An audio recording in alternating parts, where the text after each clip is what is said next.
Bharat Tiwari encounter के खिलाफ पिछले दिनों भोजपुर जिले में महापंचायत का आयोजन किया गया था। अब उस महापंचायत के विरोध में एक और महापंचायत होने जा रही है।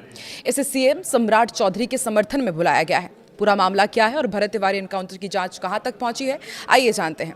नमस्कार, मैं हूं आकांक्षा और आप देख रहे हैं न्यूज 18 का डिजिटल प्लेटफॉर्म।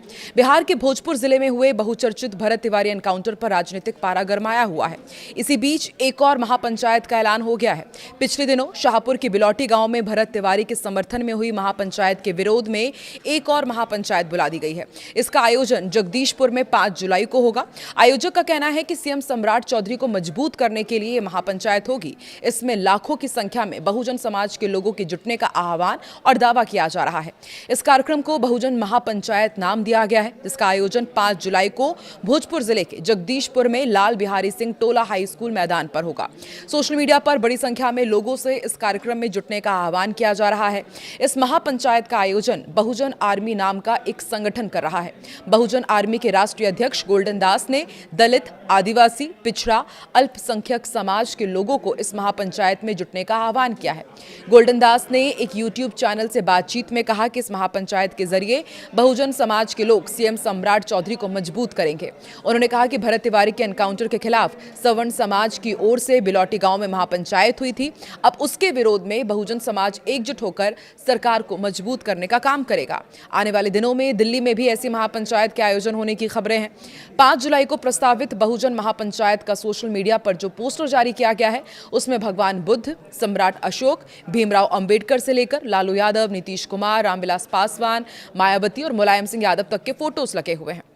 पुलिस एनकाउंटर में मारे गए भरत तिवारी के समर्थन में बीते 24 जून को बिलौटी गांव में महापंचायत हुई थी। इसमें बिहार के साथ ही यूपी के विभिन्न इलाकों से भी बड़ी संख्या में लोग जुटे थे।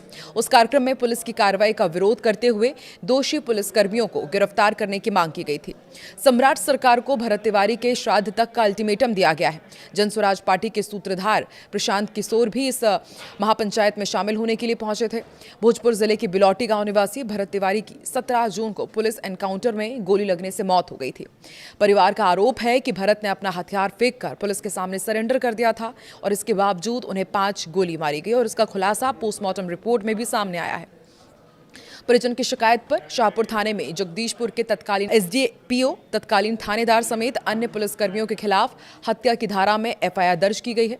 भरत तिवारी अपने गांव के पास बसाए जा रहे बाढ़ पीड़ितों के हक की आवाज उठा रहे थे। उसके पास एक अवैध पिस्टल थी। उसके जरिए वो लगातार सोशल मीडिया पर प्रशासन और पुलिस को धमकी देते थे। एनकाउंटर के एक दिन पहले जब पुलिस उसे पकड़ने आई थी, तब उसने थानेदार पर पिस्टल तान दी थी। ये आरोप उसके ऊपर लगे हैं। पुलिस ने उसे मानसिक रूप से बीमार व्यक्ति भी बताया था। भरत तिवारी के एनकाउंटर में मौत का मामला देश भर में चर्चा का विषय अब भी बना हुआ है। पक्ष और विपक्ष के कई राजनेताओं ने पुलिस के इस एक्शन पर सवाल उठाते हुए निष्पक्ष जांच की मांग की, जिसके बाद सीएम सम्राट चौधरी ने इस केस की जांच के लिए न्यायिक आयोग का गठन कर दिया है। इसकी अध्यक्षता पटना हाईकोर्ट के रिटायर्ड जस्टिस विनोद कुमार सिन्हा कर रहे हैं। बिहार के भोजपुर के बहुचर्चित पुलिस एनकाउंटर में मारे गए भरत तिवारी उर्फ भरत भूषण तिवारी के परिजन को बड़ी राहत भी मिली है। भरत के परिवार वालों पर दर्ज मुकदमा वापस ले लिया गया है। पुलिस पर फायरिंग के मामले में दर्ज एफआईआर से पिता और भाई का नाम हटा दिया गया है। उस केस में दोनों के खिलाफ हत्या के प्रयास, आर्म्स एक्ट और भरत तिवारी को संरक्षण देने के आरोप लगे थे। भोजपुर जिले के शाहपुर थाना क्षेत्र स्थित बिलौटी गांव में भरत तिवारी के पुलिस एनकाउंटर में मौत की न्यायिक जांच चल रही है।